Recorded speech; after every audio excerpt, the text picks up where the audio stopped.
जय हिंद दोस्तों, मैं सुनील आपको स्वागत करता हूं क्रैक यूपीएससी यूट्यूब चैनल में। दोस्तों, इस वीडियो के बाहर से आपको एक भी क्वेश्चन एग्जाम में देखने को नहीं मिलेगा, क्योंकि इसमें हम एनसीईआरटी भी कवर कर रहे हैं और लक्ष्मीकांत भी कवर करने वाले हैं। आप चाहो तो पिछले 10 साल के क्वेश्चन पेपर उठा के चेक कर लीजिए। अगर आपको लगता है कि एक भी क्वेश्चन बाहर से आ गया है तो मुझे कमेंट करके ज़रूर बताइए। मुझे नहीं लगता कि एक भी क्वेश्चन आपको बाहर से देखने को मिलेगा। पूरे के पूरे क्वेश्चन आपको इस वीडियो से ही आने वाला है, ठीक है। तो चलिए हम शुरू करते हैं। पॉलिटिका जो सबसे पहले आया था, जो एक्ट आया था, एक्ट ऑफ 1773, ठीक है। तो देखिए, 1773 से पहले 3 प्रेसिडेंसी हुआ करता था। एक गवर्नर ऑफ बॉम्बे था, एक गवर्नर ऑफ मद्रास था, एक गवर्नर ऑफ बंगाल था, ठीक है। तो और ये तीनों जो है वो थे इंडिपेंडेंट, अपना अपना काम में वो खुद करेंगे। तो ये जो एक्ट ऑफ 1773 आया था, इसमें क्या हुआ था, तीनों प्रेसिडेंसी को मर्ज कर दिया गया था, ठीक है। ध्यान रहे, 1773 एक्ट में तीनों प्रेसिडेंसी को मर्ज किया गया था और एक न्यू पोस्ट क्रिएट किया गया था। उसका नाम था गवर्नर जनरल ऑफ बंगाल,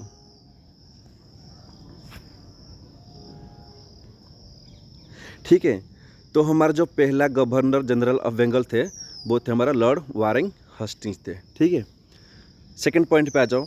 एक सुप्रीम कोर्ट इस्टेब्लिश किया गया, वो किया गया था कलकत्ता में। ध्यान रहे, अगर आपको पूछता है कौन सा एक्ट में सुप्रीम कोर्ट बनाया गया था, वो था एक्ट ऑफ 1773। अगर पूछता है कौन सा ईयर में बना था, वो था 1774, ठीक है। तो जो हमारा पहला चीफ जस्टिस थे, भाई अगर ये सुप्रीम कोर्ट बन गया तो एक चीफ जस्टिस भी चाहिए। तो जो हमारा पहला चीफ जस्टिस थे उनका नाम था लॉर्ड इम्पे, ठीक है। ध्यान रहे, उनका नाम था लॉर्ड इम्पे। और उनको असिस्ट करने के लिए, मैं यहाँ पे लिखा नहीं हूँ, 3 जजेस भी थे, ठीक है। उनको असिस्ट करने के लिए 3 जजेस भी थे। फिर एक एग्जीक्यूटिव काउंसिल भी बनाया गया था। एग्जीक्यूटिव काउंसिल मतलब जो अपना लॉर्ड वारेन हेस्टिंग्स थे उनको असिस्ट करने के लिए एक काउंसिल बनाया गया था 4 मेंबर्स का, ठीक है। जो हमारा काउंसिल था, एग्जीक्यूटिव काउंसिल 4 मेंबर्स का बनाया गया था। साथ ही साथ में एक कोर्ट ऑफ डायरेक्टर भी बनाया गया था 24 मेंबर का। ध्यान रहे, कोर्ट ऑफ डायरेक्टर बनाया गया था एक्ट ऑफ 1773 में, और उसमें इनिशियली 24 मेंबर्स थे, ठीक है। फिर क्या हुआ था, जो ब्राइब्स था, आप देखा होगा, ब्राइब्स तो आज ही चल रहा है। आप कोई भी ऑफिस में जाओ, चाहे वो सरकारी में हो चाहे वो प्राइवेट में हो, हर जगह आपको ब्राइब्स देखने को मिलेगी, जो बोलते हैं करप्शन बोलते हैं। अभी करप्शन इंडेक्स में इंडिया का रैंक कितना है, 86 है वर्ल्ड में, ठीक है। सोचिए, तो उस टाइम पे भी ये ब्राइब्स था। तो ब्रिटिश गवर्नमेंट ने जो ब्राइब्स था, मतलब इंडियन से जो ब्राइब्स ले काम करना, इन्होंने इसको भी बंद कर दिया गया था, ठीक है। तो देखिए, और एक क्वेश्चन है जो आपको लक्ष्मीकांत भी शायद नहीं मिलेगा, लेकिन ये कई बार क्वेश्चन में आ जाता है स्टेट पीएससी में। वो क्वेश्चन है कि भाई जो ब्रिटेन का पीएम कौन था, प्राइम मिनिस्टर कौन था उस टाइम पे जब ये एक्ट इंडिया में आया था? वो थे अपना लॉर्ड नॉर्थब्रुक थे, वो थे अपना प्राइम मिनिस्टर थे उस। तो चलिए, हमारा जो दूसरा एक्ट आया था, एक्ट ऑफ 1781, या तो उसको बोलते हैं एक्ट ऑफ सेटलमेंट, हम उसके बारे में बात करेंगे। तो देखिए, जो हमारा जो एक्ट है उसी में उसका आंसर छुपा हुआ है। सारे बंदों को ये पता नहीं रहता है, सारे वो सोचते हैं कि हाँ एक्ट ऑफ सेटलमेंट आया था 1781 में, और काफ़ी बच्चों को पता भी नहीं रहता है ये होता है क्या है सेटलमेंट, ठीक है। देखिए, ये क्या है ना, आपको मैंने बताया था कि 1773 जो पिछले एक्ट में हमारा सुप्रीम कोर्ट बनाया गया था, इसका मतलब उससे पहले तो था नहीं सुप्रीम कोर्ट, ठीक है। उससे पहले तो था ही नहीं। तो जो जुडिशरी वाला काम है वो कौन देखता था? वो सारा देखता था जो अपना गवर्नर या तो गवर्नर जनरल देखता था, ठीक है। तो फिर क्या हुआ ना, जैसे अपना 1773 में सुप्रीम कोर्ट बनाया गया, अभी लॉर्ड इम्पे जी आगे आज चीफ जस्टिस ऑफ इंडिया उस टाइम पे थे। तो क्या है ना, फिर उन दोनों में कॉन्फ्लिक्ट हो गया, जो अपना गवर्नर जनरल थे और ये जो अपना चीफ जस्टिस था, दोनों में कॉन्फ्लिक्ट हो गया कि भाई जुडिशरी कौन देखेगा, ठीक है। तो उससे पहले क्या हुआ था भाई, जैसे सुप्रीम कोर्ट था नहीं, उससे पहले तो ये जाहिर सी बात है जो अपना गवर्नर होगा वही देखता होगा। लेकिन अभी जब सुप्रीम कोर्ट बन गया है 1774 में, तो जुडिशरी कौन देखेगा? सुप्रीम कोर्ट देखेगा। उसमें कोई रोल ही नहीं है गवर्नर जनरल का। तो दोनों में जो कॉन्फ्लिक्ट है उसको दूर करने के लिए एक एक्ट लाया गया था। उस एक्ट का नाम था एक्ट ऑफ 1781, ठीक है। ध्यान रहे, जो जुडिशरी है मतलब इसमें सुप्रीम कोर्ट का जो भी फंक्शन है और एग्जीक्यूटिव काउंसिल का उसमें अलग कर दिया गया था कि भाई जो लॉर्ड इम्पे जी है वो अपना देखेंगे जुडिशरी पार्ट देखेंगे, और जो लॉर्ड हस्टिंग्स थे, वारेन हस्टिंग्स थे, वो देखेंगे जो अपने एग्जीक्यूटिव पार्ट है। तो ध्यान रहे क्वेश्चन पूछता है, राजस्थान पीएससी में पूछ चुका है बार बार, डबल पीएससी में पूछ चुका है जो वेस्ट बंगाल का, ओडिशा का पीएससी में पूछ चुका है 2011 में कि जुडिशरी कौन से एक्ट में जुडिशरी को सेपरेट किया गया था एग्जीक्यूटिव से। ठीक है, ध्यान रहे ये वो था एक्ट ऑफ 1781। फिर उसके बाद में आ जाता है पिट्स इंडिया एक्ट 1784।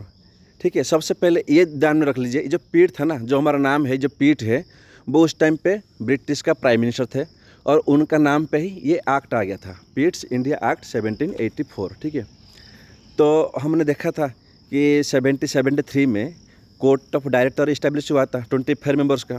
ठीक है ना, 24 मेंबर थे कोर्ट ऑफ डायरेक्टर में।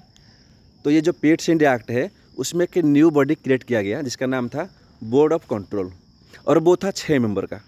ठीक है, कोर्ट ऑफ डायरेक्टर था 24 मेंबर का और जो बोर्ड ऑफ कंट्रोल है वो था सिर्फ 6 मेंबर का। तो यहाँ पे क्या 2 बॉडी बन गया और इसको बोलते हैं ड्यूअल गवर्नमेंट। ठीक है, ध्यान रहे इसको ही बोलते हैं ड्यूअल गवर्नमेंट। पूछता है कि ड्यूअल गवर्नमेंट कौन सा एक्ट में आया था, ये हुआ था 1784 में आया था, और ये जो बॉडी है ये बना था लंदन में, इंडिया में नहीं, ये बना था लंदन में। ठीक है, तो हमने चर्चा किया था जो हमारा 1773 में उसमें एग्जीक्यूटिव काउंसिल को असिस्ट करने के लिए 4 मेंबर का एक बॉडी था। ठीक है, अभी इस एक्ट में क्या हुआ, 1 मेंबर को कम कर दिया गया। इसका मतलब जो हमारा गवर्नर जनरल है वो तो रहेंगे और साथ में सिर्फ 3 ही आदमी रहेंगे उनको असिस्ट करने के लिए, तो 1+ हमारा 3 थे। ठीक है, तो जो कोर्ट ऑफ डायरेक्टर है जो हमारा 1773 में बनाया गया था, उनका काम है वो सिर्फ पॉलिटिकल अफेयर्स को देखेंगे। ठीक है, और बाकी जो कमर्शियल एक्टर, जो भी कमर्शियल फैक्टर्स है, चाहे वो मिलिट्री फैक्टर्स है, वो कौन देखेगा, वो देखेगा बोर्ड ऑफ कंट्रोल। और सबसे मेन बात है, ये भी क्वेश्चन में पूछता है कि कौन से एक्ट में ब्रिटिश ने अपने आप को डिक्लेयर किया था कि ब्रिटिश टेरिटरी कौन से किया था, तो यही था ब्रिटिश टेरिटरी ऑफ इंडिया, ये था एक्ट ऑफ 1784। ठीक है, तो इसमें थोड़ा प्रिंटिंग मिस्टेक हो गया है, first time British territory are called British possession, यहाँ पर होगा ब्रिटिश पोजेशन, आप देख लीजिए लिखा होगा था ब्रिटिश पोजेशन ऑफ इंडिया। इसका मतलब ब्रिटिश ने जो भी एक्वायर्ड किया है उनको वो लीगली अपने नाम पे ले चुके थे। तो चलिए, इसके बाद में हमारा जो एक्ट आया था वो आया था charter act of 1813। Charter act of 1813। इस एक्ट में क्या हुआ था, देखिए कंपनी जब इंडिया में आया था ना, 1600 में आया था कंपनी, इंग्लिश जो ईस्टर्न कंपनी आया था, उनको सिर्फ 15 साल के लिए मोनोपोली मिला था कि 15 साल ये लोग ट्रेड करेंगे। ध्यान रखिए क्वेश्चन पूछता है कि सिर्फ 15 साल ये लोग ट्रेड करेंगे। हालांकि इनका कंपनी का जो परफॉर्मेंस है वो अच्छा रहा, इसलिए वो आगे चलते गए, लेकिन पहली बार जो उनको मिला था मोनोपोली वो मिला था सिर्फ 15 साल के लिए। अभी यहाँ पे क्या गया था कि जो कंपनी का जो भी मतलब मोनोपोली था वो सारा थोड़ा कम कर दिया गया। इसका मतलब वो सारे सब कुछ ट्रेड करेंगे लेकिन टी का नहीं करेंगे, जो अपना टी है वो टी पे नहीं करेंगे, अपना कोई भी काम नहीं करेंगे टी का ऊपर, सॉरी, अगर टी के ऊपर व्यापार वो नहीं कर सकते हैं और चाइना के साथ वो ट्रेड भी नहीं कर सकते हैं। ठीक है, ये कब हुआ था, ये हुआ था चार्टर एक्ट ऑफ 1813 में हुआ था। 1 lakh year marked annually for education of Indians, 1 lakh रुपया एनुअली इंडियंस के लिए रखा गया, क्योंकि अगर देखो इंडियन अगर एजुकेशनली वो डेवलप होंगे तो वो कहाँ काम करेंगे, वो ब्रिटिश के साथ काम करेंगे। अगर ब्रिटिश के साथ में जैसे कि उनका काम भी धीरे धीरे बढ़ता था, उनको वर्कर भी चाहिए, एम्प्लॉयर्स भी चाहिए, भाई वो तो ब्रिटिश से नहीं तो लेके आ सकते हैं ना, वो कहाँ से लेंगे, वो इंडिया से लेंगे। अगर इंडिया से उनको चाहिए, इसका मतलब इंडियंस को एजुकेट भी करना पड़ेगा। अगर इंडियन एजुकेटेड नहीं होंगे तो इनका ऑफिस में काम नहीं कर सकते हैं। तो इन्होंने दिमाग लगाया था और ये जो चार्टर एक्ट ऑफ 1813 में वो उन्होंने ये जो रेजोल्यूशन पास किया था कि इंडियंस के लिए 1 लाख एनुअली दिया जाएगा जो एजुकेटेड बनेंगे और हमारा ऑफिस में हमको हेल्प करेंगे। और क्रिश्चियनरी जो मिशनरी से उसको भी अलो कर दिया था इंडिया में। मतलब पहले तो जो क्रिश्चियन था जो इंडिया में वो लोग नहीं आते थे, अभी 1813 में क्या हुआ था उनको भी इंडिया में अलाउ कर दिया गया कि तुम अपना जो रिलीजियस है तुम उनको प्रीच कर सकते हो। ठीक है, अभी हमारा जो नेक्स्ट एक्ट आया था चार्टर एक्ट ऑफ 1833। ध्यान रहे हम जो एक्ट पढ़ रहे हैं ना, उसको आप सोते समय या तो कोई काम करते हो थोड़ा तो रिवाइज कर लीजिए, नहीं तो आप भूल जाओगे। और देखना हिस्ट्रिकल बैकग्राउंड से हर साल क्वेश्चन आ रहा है और आगे भी आते रहेगा। हमने पहले क्या अपने पढ़ा था, हमने सबसे पहले हमने पढ़ा था एक्ट ऑफ 1773, 1781 उसमें एक ही लाइन है, 1784 उसमें 2-3 पॉइंट है, और 1813 उसमें भी 2-3 पॉइंट है। तो आप खुद ही देख लो, उसमें इतना कोई पॉइंट है नहीं, ज़्यादा देखोगे तो 10-12 पॉइंट है, और इसी में से अगर आपको 2-3 क्वेश्चन एग्जाम आ जाता है तो अच्छी बात है ना।